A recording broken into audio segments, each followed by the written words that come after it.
স্বপ্ন যখন আপনি দেখবেন তখন আপনার করণীয় কি? স্বপ্নে বাগান দেখার অর্থ হচ্ছে কাজ এবং চাকরি, মানে আপনার চাকরি হবে, আপনি কাজ পাবেন। বাগান পড়ে যাওয়ার অর্থ হচ্ছে যে আপনি বেকার হয়ে যাবেন, আপনার একটা পতন হবে। কিয়ামতের আগে কোনো মুসলমানের কোনো স্বপ্ন ভুল হবে না। সে যা দেখছে রাতে সকালবেলা দেখবে তাই ঘটে গেছে।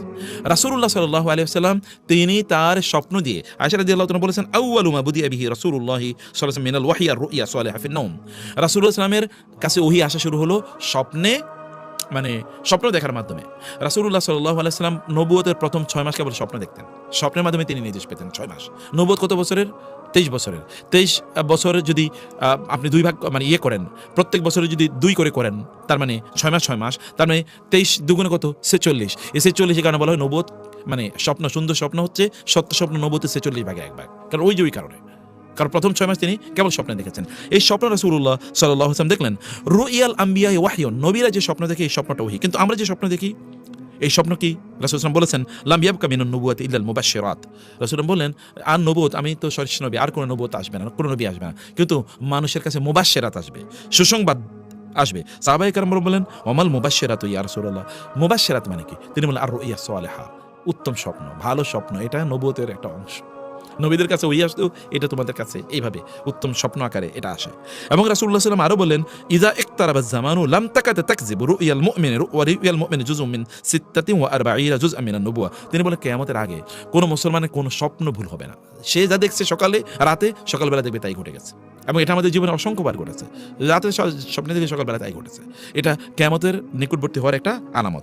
এখন আপনাদেরকে যেটা প্রশ্ন করতে চাই তা হলো যে স্বপ্ন যদি কোনো একজন মানুষ দেখে তাহলে তার করণীয় কি? যেহেতু স্বপ্নের আলোচনাটা এসে আপনাদেরকে একটু বলে নিই। স্বপ্নের ব্যাখ্যা সম্পর্কে ইবনুল কাইয়্যিম রাহিমাহুল্লাহ তিনি বলেছেন, যেমন ধরেন স্বপ্ন বাস্তব জীবনে এমন কিছু জিনিস আল্লাহ সুবহানাহু ওয়া তাআলা আমাদেরকে ঘটবেন আমাদের জীবনে, যেটা স্বপ্নের মাধ্যমে আল্লাহ সুবহানাহু ওয়া তাআলা আমাদের কাছে এটাকে ইঙ্গিত বা প্রতীকী বার্তায় প্রেরণ করেন। আচ্ছা, যেমন ধরুন আপনি যে স্বপ্নে কাপড় বা জামা দেখেন, তার মানে হলো আপনার দিন এবং ধর্ম কি হবে? আপনি ভালো দিনদার হবেন। যদি কাপড় ভালো এবং বড় দেখা যায়, তার মানে আপনার দিন অনেক বড়, আপনি অনেক মুত্তাকি পরহেজগার লোক হবেন। আর যদি দেখেন আপনার কাপড়টাকে মলিন, সংকীর্ণ, ছেঁড়া ফাটা, তাহলে বোঝাবে যে আপনার দিনের মধ্যে অবনতি ঘটেছে। অতএব জামা কাপড়ের দিনদারির ইঙ্গিত বহন করে। দিন ধর্ম যেমন মানুষের আত্মাকে রক্ষা করে, পোশাক তেমনিভাবে মানুষের শরীরকে রক্ষা করে। এই কারণে এটা দেখা হলো। এটা আমি কয়েকটা ইন্টারপ্রিটেশন আপনাদেরকে বলে রাখছি। আচ্ছা, তারপরে হচ্ছে কি, স্বপ্নে যদি আপনি আগুন দেখেন, তার মানে আপনি কি ফিতনা বা বিশৃঙ্খলা বা অরাজকতা এর মধ্যে আপনি পড়ে যাচ্ছেন। আগুন দৃশ্যমান, মানে ধন সম্পদ জ্বালিয়ে দেয়, আর ফিতনা অরাজকতা মানুষের অন্তরকে জ্বালায়। এই কারণে আপনি খুব বিপর্যয়ের মধ্যে, একটু বিপদের মধ্যে পড়বেন যদি আপনি স্বপ্নে আগুন দেখেন। আচ্ছা, স্বপ্নে যদি কেউ নক্ষত্র বা তারকা দেখে, তখন এর অর্থ হচ্ছে আলেম ওলামা, জ্ঞানী গুণী বা কার মানে ইত্যাদি হবে। আলেম ওলামা এবং জ্ঞানীরা মানুষকে পথ প্রদর্শন করেন, আলোর সন্ধান দেন এই কারণে। আচ্ছা, আমার নিজের গল্প বলি। আমার মা বলেছেন যে ছোটবেলায় উনি স্বপ্নে দেখেছেন যে আকাশে বিশাল বড় তারকার মতো, অনেক বড় তারকার মতো একটা ফুল, বিশাল বড় একটা ফুল, এবং এটা তারকার মতো করে এরকম ফুল। তো তখন আমি খুবই ছোট, আমার বাবা মারা গেছে। তো উনি, আমার মা বলেন যে আমাদের এলাকায় সবচেয়ে ভালো আলেম, আমার বাবার বন্ধু, ওনাকে গিয়ে বললেন। তো উনি বলেন যে আপনার একটা সন্তান অনেক বড় আলেম হবে। আমি জানি না কোন সন্তানের কথা এটা তিনি বলেছেন। তো এরকম স্বপ্ন কিন্তু মানুষের জীবনে ঘটে, এবং এই স্বপ্ন সত্যিকার ঘটে। তো যাই হোক, এরপরে কি হচ্ছে, নক্ষত্র তারকা যদি আপনি দেখেন তাহলে এমন হয়। আচ্ছা, স্বপ্নে যদি ইয়াহুদি দেখার অর্থ হচ্ছে যে দিন ধর্মের একটা অবাধ্যতা আসবে। খ্রিস্টান দেখা মানে হচ্ছে যে আপনার বেদাত প্রবর্তন হবে, মানে আপনি বেদাতের মধ্যে ঢুকে যাবেন, আপনি নিজে বেদাতি কাজ করবেন। স্বপ্নে লোহা দেখার মানে হচ্ছে আপনি শক্তি অর্জন করবেন, মানে প্রচণ্ড পরিমাণ শক্তি আপনি অর্জন করবেন যদি স্বপ্নে আপনি লোহা দেখেন। আচ্ছা, স্বপ্নে কেউ যদি দাড়ি পাল্লা দেখে, তার মানে হচ্ছে আপনি ন্যায়পরায়ণ একজন মানুষ হবেন বা ন্যায়পরায়ণতা আপনি পাবেন। স্বপ্নে সাপ দেখার অর্থ হলে আপনি শত্রু দেখবেন, এটা কিন্তু প্রচলিত আছে, আপনি জানেন। স্বপ্নে যদি আপনি নিচে পড়ে যেতে দেখেন, তাহলে বুঝবেন যে আপনার অবনতি হচ্ছে। আর যদি দেখেন আপনি উপরে উঠছেন, তাহলে আপনি অনেক উপরে উঠবেন, অনেক উপরে উঠবেন। আমাকে একজন একবার এসে বললো যে আমি স্বপ্নে দেখছি আমি লাফ দিলে উপরে উঠে যাই। তো আমি বললাম যে তোমার জীবনে এরকম একটা, তুমি এরকম বড় হবা। ইন্টারেস্টিংলি এরকম অনেকের জীবনে এমন ঘটে যে মানুষ এমন দেখে যে তিনি লাফ দিয়ে উঠে গেছেন। আমি একেবারে ছোটোবেলায় আমার একে স্পষ্ট মনে আছে, মনে হচ্ছে আমি যখন এরকম লাফ দিচ্ছি তখন আকাশে আমি অনেক উপরে, একেবারে মানে অনেক উপরে, প্লেনের কাছাকাছি এরকম উঠে যাচ্ছে। এরকম ছোটো ছোটো এরকম অনেক স্বপ্ন মানুষের জীবনকে পরিবর্তন করে দেয়। আচ্ছা, কোনো অসুস্থ ব্যক্তি যদি আপনি স্বপ্নে দেখেন যে সে চুপচাপ ঘর থেকে বের হয়ে যাচ্ছে, তাহলে এর অর্থ হবে মৃত্যু।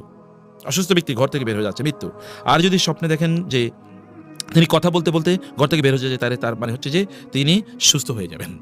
আচ্ছা, যদি কোনো ব্যক্তি স্বপ্নে দেখে যে তার মৃত্যু হচ্ছে, তাহলে এর অর্থ হবে সে পাপাচার থেকে তওবা করবে। দেখেন, স্বপ্নে মৃত্যু হচ্ছে তার মানে তিনি পাপাচার থেকে তওবা করবেন, কারণ মৃত্যু মানে হচ্ছে আল্লাহর দিকে ফিরে যাওয়া। অতএব সুম্মা রুদ্দু ইলাল্লাহি মাওলাহুমুল হক, এখানে ফিরিয়ে নেওয়া মানে হচ্ছে মৃত্যু।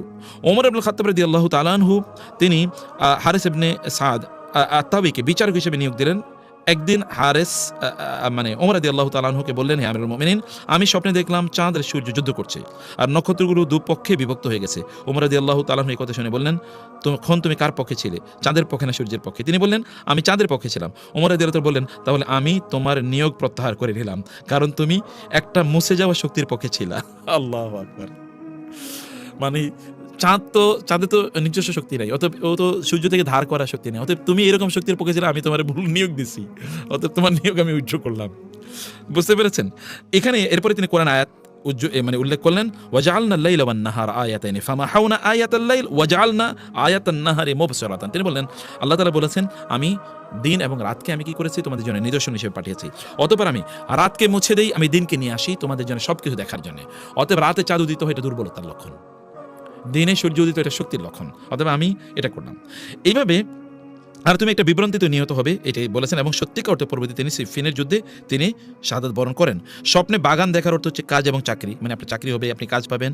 বাগান পুড়ে যাওয়ার অর্থ হচ্ছে যে আপনি বেকার হয়ে যাবেন এবং হবে আপনার কি বলে একটার পতন হবে। তাহলে বোঝা যাচ্ছে স্বপ্নের কিছু ইঙ্গিত কেবল আমি আপনাদেরকে দিলাম যে স্বপ্ন কি হতে পারে। ইব্রাহিম আলাইহিস সালাম স্বপ্নে দেখেছেন, সেই প্রেক্ষাপটে আমি একটু সুযোগ নিলাম কয়েকটা জিনিস একটু বলার জন্য। এখন প্রশ্ন, যে স্বপ্ন যদি আপনি দেখেন তাহলে করবেন কি? স্বপ্ন যখন আপনি দেখবেন তখন আপনার করণীয় কি?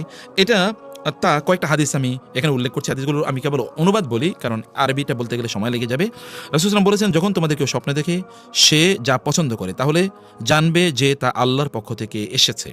যখন সে স্বপ্ন দেখে যে আল্লাহ তাআলার, এরকম কোনো স্বপ্ন দেখার পর সে যেন আল্লাহর প্রশংসা করে এবং অন্যদের কাছে তা বলে।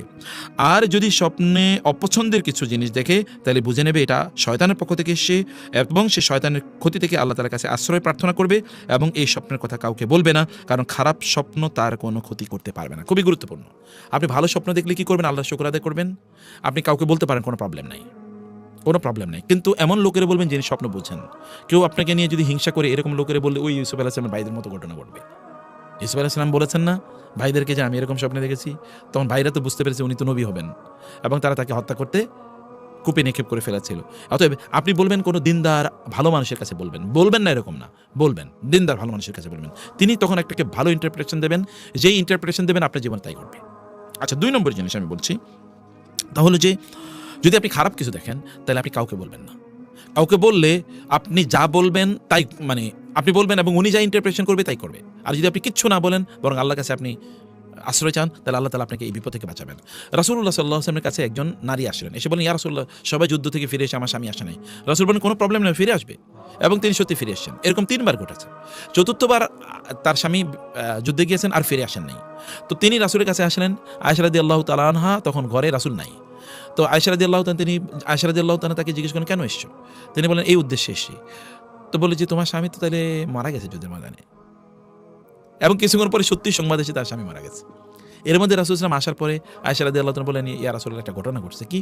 বলে, এরকম একজন নারী এসেছিলেন আপনার কাছে, আমি তাকে জিজ্ঞেস করছিলাম তার স্বামীর কি অবস্থা, মানে সে আমাকে বলেন তার স্বামীর কি অবস্থা জানার জন্য।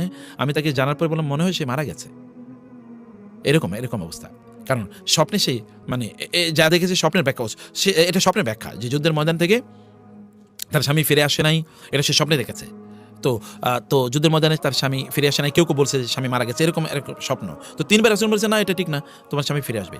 এবং চতুর্থবার রাসূলকে না পেয়ে আয়েশা রাদিয়াল্লাহু বলেন যে, সে তো তাহলে মারা গেছে, তুমি তো খারাপ স্বপ্ন দেখেছো, সে তো মারা গেছে যুদ্ধের ময়দানে। এবং সত্যি পরে তার লাশ চলে এসছে। রাসূল আয়েশার কাছ থেকে শোনার পরে বললেন, তুমি এইরকম ইন্টারপ্রিটেশন দিলা কেন? স্বপ্নে তো ব্যাখ্যা এরকম দেওয়া হয় না, এরকম দেওয়া যায় না। কারণ স্বপ্নের ব্যাখ্যা যা দেওয়া হয় সেটাই ঘটে।